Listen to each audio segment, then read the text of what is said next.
Este aqui é o Multiprosa e estamos no Juventude Prateada, que é um dos programas que integra essa plataforma da CDL BH.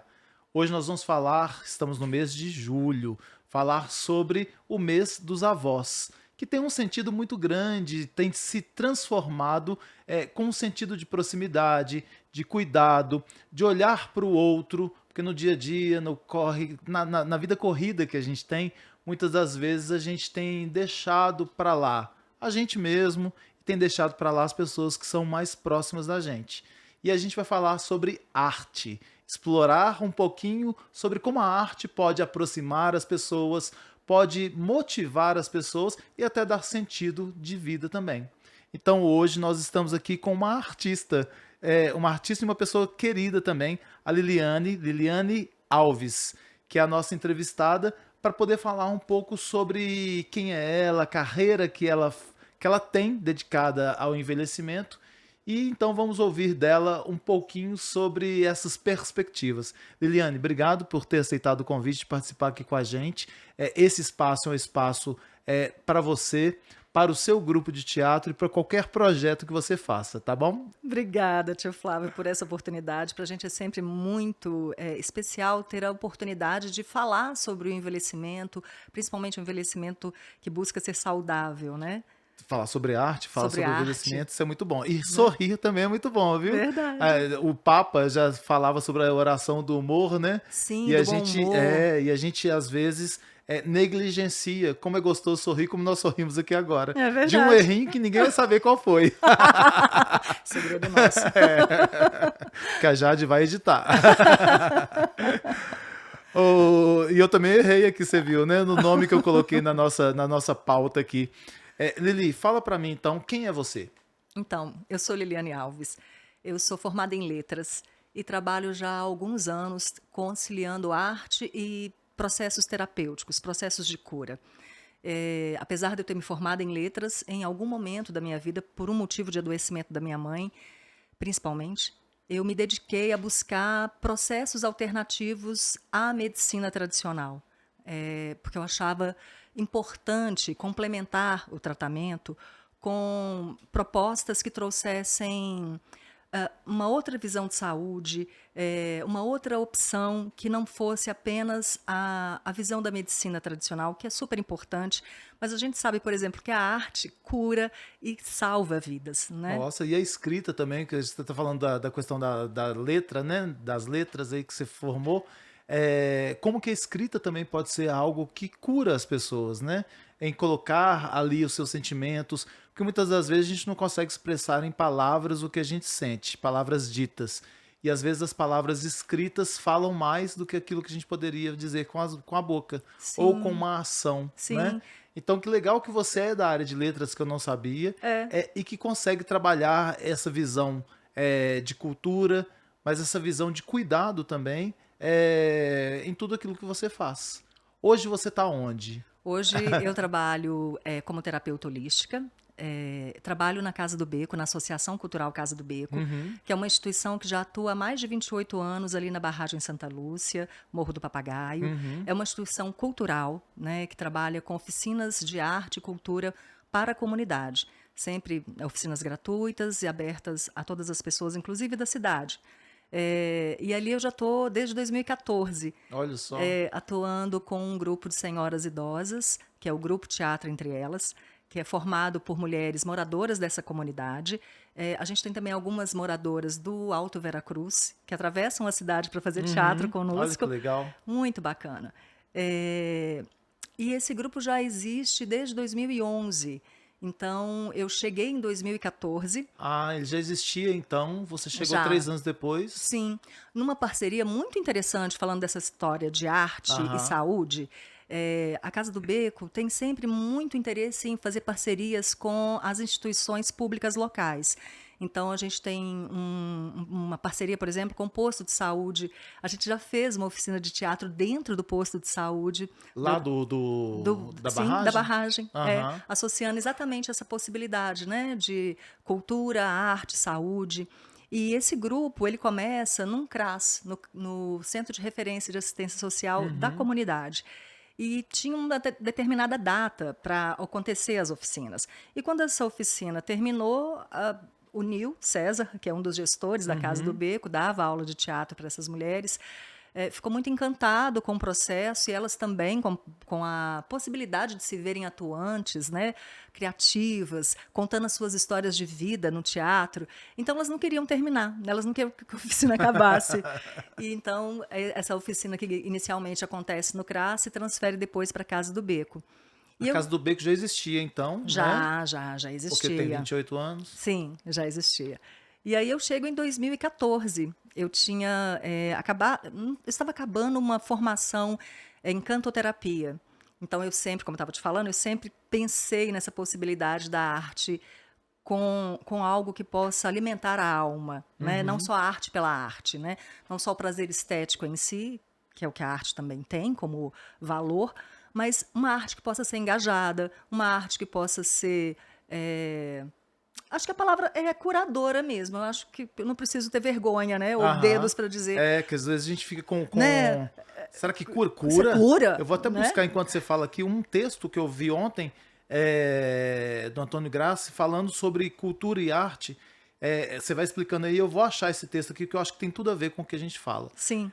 Mas aí... Então, eu cheguei na Casa do Beco, então, em 2014, nessa pós-graduação que eu estava fazendo em Florianópolis.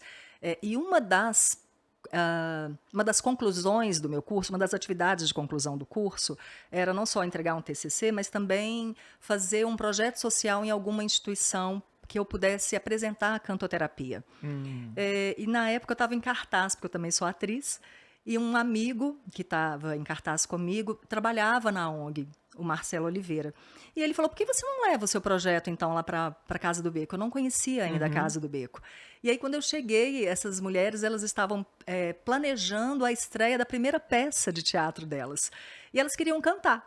Olha só, gente. Então foi assim um encontro maravilhoso, né? A fome com vontade de comer, eu precisando levar o projeto e elas desejando cantar. E aí eu tinha obrigatoriamente 3 meses de trabalho, mas fiquei 3 meses.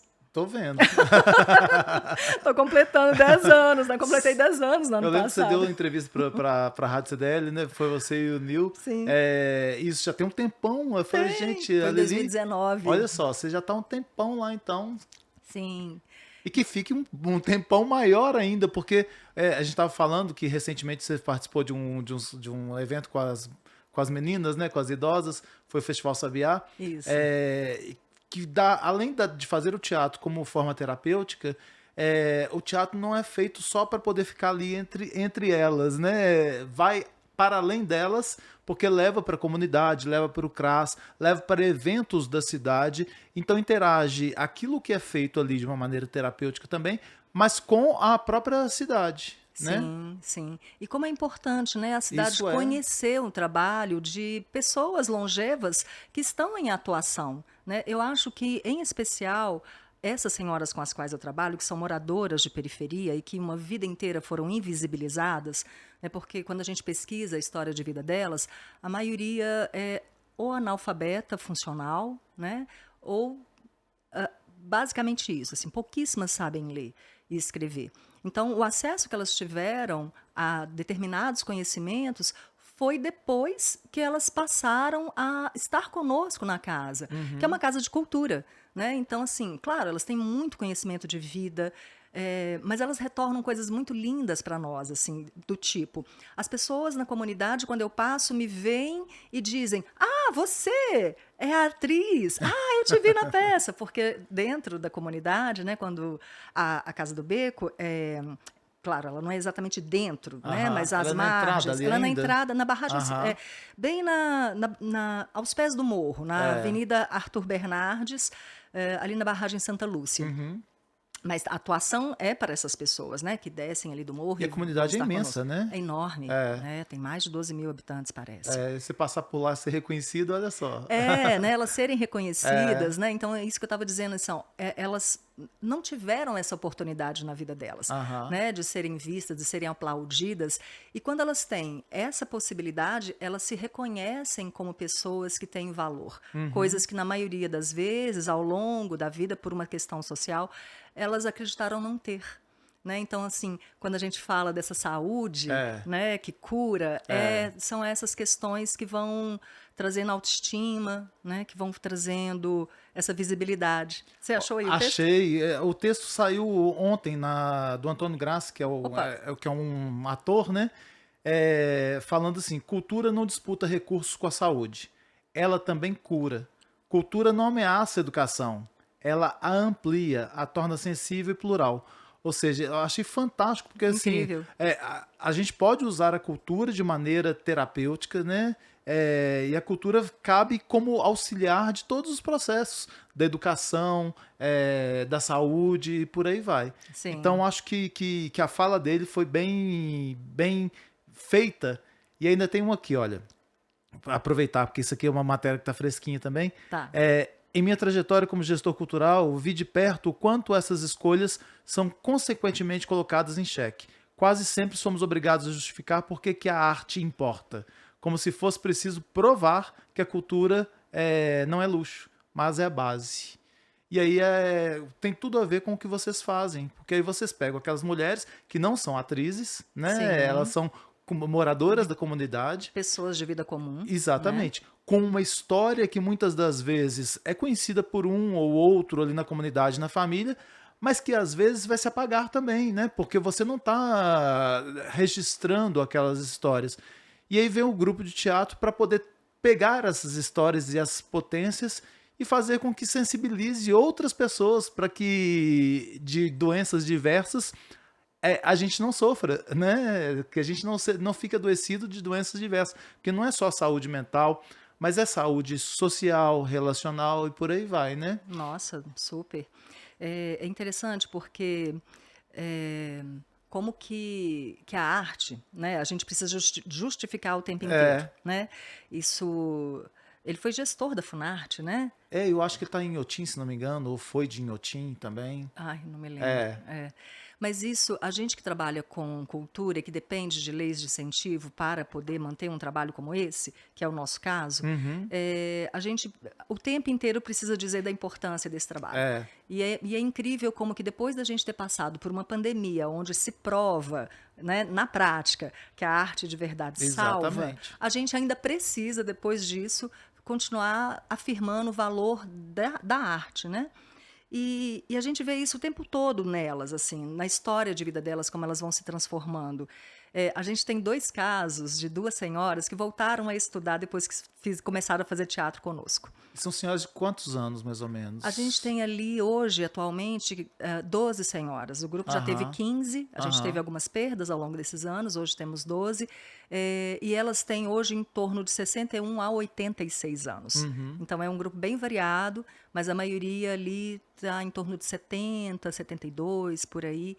É que quando a gente fala de velhice, a gente está falando também que há uma diferença muito grande. Quem tem 60 anos tem uma diferença física, emocional, Motora, motora, de quem tem 70 ou de quem sim, tem 80. Então a velhice não é de 60 a mais, todo mundo igual, no barquinho só não. Há uma mudança bastante bem grande, é bem né? visível, Exatamente. né? Mas você sabe que uma dessas, a dona Ana, que é essa que tem 86 anos, ela é uma das que mais entrega pra gente em termos de decorar texto. Ela não esquece uma fala. É muito interessante. E essas diferenças também. Eu também tenho pessoas mais jovens, né, com 60 e pouquinhos, que têm outras dificuldades, né? Então Uhum. isso é muito variável É, mesmo, é muito é. individual. Né? Mas assim, uma coisa que a gente percebe é que como que a convivência, a gente estava falando, você falou agora há pouco, né, de saúde relacional, Uhum. como que a interação entre elas faz crescer o grupo como um todo. Como que uma consegue, pela história de vida da outra, ir estimulando, criando possibilidades, né? Então, a gente perdeu recentemente uma das nossas senhoras, assim, também uma das mais longevas, Dona Uhum. Mercedes, que era uma pessoa atuante na comunidade, ela tinha sido conselheira da saúde até morrer. Então, Uhum. imagina, né? E eu lembro dela falando assim com a gente no momento lá no grupo, é, que ela ia se candidatar, e aí uma das outras colegas perguntou, mas dona Mercedes, com essa idade? Ela, não, mas eu tenho que falar, eu tenho coisas para dizer ainda. Não é incrível? E ela, por exemplo, era uma das senhoras que ela tinha, assim, uma simplicidade, mas uma elegância dentro dessa simplicidade, as unhas sempre muito bem feitas, assim, um cuidado e muito bem-humorada. Então, era impressionante como que ou uma ou outra vendo aquela forma tão vívida ainda, tão presente politicamente, né, porque Uhum. conselheira de saúde da comunidade, É, né, é uma posição política é. e uma consciência muito grande. Eu ainda tenho coisas para dizer. Então, como que isso é inspirador, né? Então, como que cada vez que elas se encontram, elas vão trazendo contribuições e potencializando as características da outra, né? Como que uma vai demonstrando coisas da sua individualidade que faz fortalecer a identidade da outra. Uhum. Então, essa relação, né? Ela é muito terapêutica, muito curadora Exatamente, nesse é. sentido. E a gente fala muito dessa questão da saúde mental, e a gente tem que falar da saúde social, porque as pessoas vão envelhecendo e muitas vezes perdendo a capacidade motora. Eu vejo isso, minha mãe fala, hoje eu não estou ouvindo direito, e eu fico com receio, porque aí as pessoas falam, eu não ouço, tem que ficar perguntando o tempo todo. Eu falei, mãe, o que tem? Pergunte. Pergunta, não tem problema nenhum. E aí isso vai afastando as pessoas dos grupos sociais. Então uma pessoa vai envelhecendo, perdendo algumas coisas e se afastando. E aí vem o espaço para outros tipos de doença, né? Vem Sim. uma depressão, vem uma falta de sentido. E aí, quando a gente vê um grupo desses de teatro que entre si já se apoia, né? Já é um relacionamento que cria, e que além de entre si ainda vai buscar a sociedade para levar aquela experiência através da arte para sensibilizá-los, né? Você estava falando de dois casos interessantes. É, das senhoras, É. são essas duas que se tornaram estudantes, né, Ah, após os sim. 60 anos. A dona Mercedes, que se torna ainda atuante na Aham. comunidade. Mas a gente tem muitos casos interessantes assim. A gente tem uma situação da Degmar, que ela, quando chega para o trabalho, ela tinha acabado de retirar um, um mioma, se não me engano, Um um cisto. linfoma, um cisto. Ah. E ela fez uma cirurgia, então, de retirada. E isso deixou ela deformada, assim, no rosto, porque foi no cérebro. Mas tirou um pouco da mobilidade dela, mas não total. Uhum. E ela chega para esse trabalho, por exemplo, de cadeira de rodas. E ainda tentando entender o que ela ia fazer. E hoje, depois de passado esses mais de 10 anos, né, que eles têm mais de 10 anos, desde 2011 o grupo existe, é, como que a gente vendo a Degmar caminhando, tendo saído da cadeira de rodas, conseguir falar, conseguir. Ela é uma das que canta mais lindamente no grupo, assim. Então essa capacidade de articular que a gente está falando aqui agora, Uhum. né? É tão natural para gente, mas É. imagina quando a pessoa perde isso, né? E resgata depois. Então, resgatar a mobilidade. Então, são casos muito interessantes. A gente tem casos de mulheres que tomavam muitos remédios antidepressivos e que foram diminuindo isso significativamente, né? Então, histórias que antes de delas terem chegado, de tentativa de autoextermínio, por isolamento, por tristeza, por dificuldades todas, né, que você pode imaginar que uma mulher possa passar dentro de uma comunidade, né, periférica, com seus filhos muitas vezes ameaçados por todas as situações de violência, de drogas. Então, a gente tem muito resgate da saúde emocional e mental dessas mulheres, assim. Então, histórias a gente tem mais do que duas para contar. Não, isso é ótimo. E aí, quando vocês têm alguma peça que vocês fazem é, que conte, que aproveite essa história delas? Todas. Ah, é? A gente tem. Quem que escreve? Então, é um trabalho muito colaborativo, Ah, né? O Nil César, que começa esse trabalho com elas, começa justamente resgatando as histórias de vida delas. uhum, A primeira peça que elas fazem, ainda sob a direção do Nil, é Quando Eu Vim para um Belo Horizonte, que estreia em 2014, justo quando eu chego uhum. para contribuir com os cantos. E elas ali estavam contando como que a maioria veio do interior e encontrou no Morro do Papagaio uma moradia, um local de moradia. Agora, como que elas chegam, como que elas se reúnem ali, foi a pesquisa do Nil com elas. Então, Uhum. elas contam como era no interior, o desejo de vir para uma vida melhor na cidade grande. E aí, essa peça relata isso, esses anseios, e como que elas chegam ali. Bom, a dona Geralda, que era uma senhora muito maravilhosa, que ela infelizmente precisou sair para cuidar do neto, né? Cuidar da família. Muitas delas ainda são muito atuantes Na na família. família. Ela não está mais conosco, infelizmente. Mas ela, quando a gente termina a peça, essa primeira peça, e aí eu falo a gente, porque obviamente eu entrei Você já se sentiu lá em 2014 como parte do processo, e né? nunca mais foi-me embora. Ela vira para. Porque aí em 2015. Bom, terminou o estágio e eu terminei o 2014 e achei que não ia voltar, mas elas pediram para eu voltar com o trabalho. Então eu voltei aí, sim, eu nunca mais fui embora. E aí em 2015, a dona Geralda vira e fala assim: tá tudo muito bom, tá tudo muito bem. Vocês adoraram conhecer as nossas histórias, como a gente chegou aqui, mas a história parou? Vocês não vão querer saber mais nada da gente, não? Vocês não vão querer saber como que a gente criou os nossos filhos aqui no morro? Aí nós olhamos um para o outro e falamos, nossa, a gente tem uma nova peça. E aí a gente entrou no processo de pesquisa, com os relatos delas, né? A gente tem assim mais de 3.000 horas de gravação de relatos Fantástico, olha. delas. E mais, nessa época, a gente queria que elas também fossem entrevistar outras mulheres da comunidade. Então, elas foram à casa de outras mulheres, também perguntaram, também gravaram. A gente deu para elas uma oficina de audiovisual simples, Aham, mas que elas pudessem ter essa oportunidade de serem agentes de um processo daí a pouco de escrita, né? aham. Em que elas tivessem tido a participação não só, né, por terem sido entrevistadas, mas também assim entrevistando, tendo a curiosidade de perguntar para outras mulheres. Então, normalmente a gente faz isso, a gente escuta muito, recolhe esse material e dentro desse material a gente costura uma dramaturgia que atenda a gente busca atender as histórias de todas elas, nem que seja um trechinho, Uhum. né? E aí esse é um trabalho quase artesanal, né? De fazer essa costura, de fazer sentido, mas tem dado certo. Nossa, eu achei fantástico, porque assim, você vai para além daquele momento ali, você consegue fazer. Vocês são espertos, obviamente, de colocá-las que têm contato com as outras mulheres da própria comunidade, de trazer essas histórias de outras mulheres, mas não só isso, de fazer com que aquelas mulheres que fazem parte do grupo se sintam realmente parte de uma coisa maior do que aquilo, né? De ouvir histórias das outras mulheres da própria comunidade delas. E aí, quando você faz uma peça nesse sentido, você retrata não só 12, você retrata um monte. E aí Sim, essas histórias têm muito a ver, tocam muito, né, com quem está assistindo, porque dizem muito das pessoas, né? sim. Não é algo ficcional.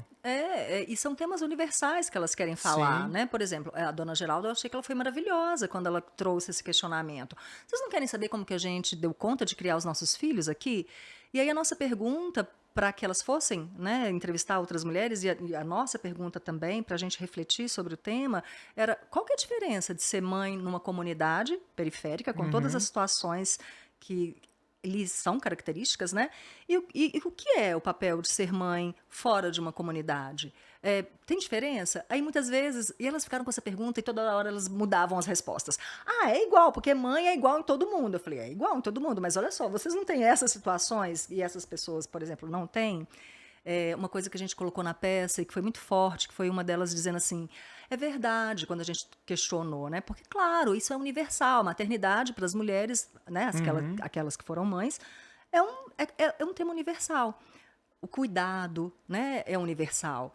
Mas a especificidade dessa situação social é que comove, né? Uhum. Então, quando eu trouxe esse questionamento, eu falei, bom, e aí, como é isso? Aí uma se lembrou, falou, nossa, é mesmo. Eu me lembro que aqui na comunidade, na minha época, não havia creches, né? Não havia tanta atuação do poder público. E aí não tinha creche, eu não tinha com quem deixar meus filhos. E eu ficava me perguntando, eu deixava meus filhos sozinhos, né, em casa, o mais velho, cuidando dos mais Uhum. novos, e eu ia cuidar de outros, ou os filhos das outras pessoas. É. Então, isso foi sempre uma questão que agora que você falou é que eu me dei conta que eu não, assim, claro que eu sofria, mas eu tinha que trabalhar, então eu largava aquilo para um lado e ia. Não ficava perdendo meu tempo sofrendo, mas agora que você traz isso, eu me recordo, isso foi doído para mim. Então, como que elas ressignificam as próprias histórias quando elas contam as suas vidas, É. né? Elas É. têm a oportunidade de revisitar isso, Isso é muito né? E interessante, é muito legal. ressignificar. Bom, a gente encerra essa conversa com algumas dicas suas, né? Então me fale aí, que livro você indica para as pessoas? Eu vou indicar Rita Lee, Outra biografia. Ótimo. É um livro que me comoveu muito, porque ela retrata, ela conta sobre o adoecimento, né, o enfrentamento dela com o câncer, e como que ela não nega para si a doença, mas como que ela recria a si própria a partir desse enfrentamento, né? Aí ela fala do poder da família, que ela se mantém mais viva e mais corajosa para o tratamento quando ela tem esses laços de afeto, né? Então, como os nossos laços de afeto nos sustentam e como que ela não perde a sua autenticidade, ela é fiel a si mesma. E aí eu penso que o envelhecer, como em qualquer outro momento da nossa vida, também é cheio de desafios, né? E acho que isso, para mim, me marcou muito quando ela diz assim: eu achei que a minha vida era só uma vidinha besta, já estava acabando e eu não teria mais nenhum desafio. E a gente tem, né? Sempre. Sempre. Então, eu fico pensando como que a capacidade de recriar a vida a partir de obstáculos que são, né, muito desafiadores, é formador de mais vida ainda, né? Então, eu penso nesse livro com essa Ótimo. potência. Um filme e uma citação. Sim. E se vivêssemos todos juntos? Você conhece? Não. É um filme francês maravilhoso, em que vários idosos, é um casal, dois casais de idosos e um idoso mais solteiro, que não quis casar, estão vivendo as suas vidas, são grandes amigos há mais de 40 anos e aí se deparam com a situação de um deles precisar ir para o asilo. E aí eles falam, não é possível. Como que a gente vai fazer isso? E aí eles fazem essa pergunta, e se a gente morasse todo mundo junto? Então, essa questão relacional, Aham. né? E é muito lindo, o filme é bem E um bacana. medo de muita gente, né? O que vai acontecer comigo quando eu envelhecer, né? Exatamente. Se eu não tenho filhos, se eu já perdi minha esposa, o que vai acontecer? O que vai acontecer? Eu não assisti não, mas vou assistir. Ai, vale a pena, é muito lindo. E pra gente encerrar, a citação. Eu adoro essa frase da Cecília Meirelles. Eu aprendi com as primaveras a me deixar cortar e a voltar sempre inteira. Porque essa capacidade de transcender os nossos limites que vêm, né? E as podas que a vida traz, e as dificuldades, e a capacidade que a gente tem de renascer sempre. Eu acho isso muito maravilhoso e eu aprendo isso todos os dias com as minhas senhoras. Nossa, e elas também aprendem entre elas e com você, né? Sim. Que o aprendizado sempre é isso, é uma troca, Sim. né? Gente, a gente encerra aqui agora essa conversa sobre arte, sobre vida, sobre envelhecimento, esperando que a gente possa refletir um pouco mais sobre como que a educação, a arte e a cultura devem fazer parte e ter espaço na nossa vida. Liliane, obrigado. Quando precisar, esteja em casa, volte sempre e até uma próxima. Obrigada, querido. Eu que agradeço. Gratidão. Pessoal, até lá então. Obrigado. Tchau.